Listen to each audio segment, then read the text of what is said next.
Ready to showcase your classic content with you on screen in Prezi Video? Let's take a look at how to do just that. With your converted classic presentation open, you'll need to readjust your zoom areas. To help you see where to put your content, let's turn your camera on. Click Create Video. You can choose to appear on camera or leave your content as is and just narrate. Let's go with the first option and click Continue.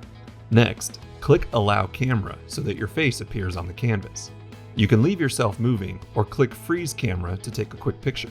You'll need to move your content over so your audience will be able to see you. To do that, just click on a zoom area to select it and then move it over to one part of the canvas. To move the content within the zoom area, right-click on the zoom area and then click Multi-Select to move everything together.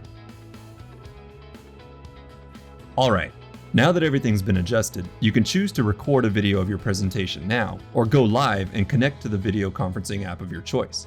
Now, your audience will see you.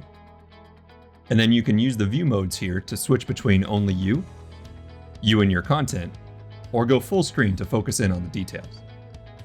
That's it. Now you can present alongside your classic presentation with Prezi Video.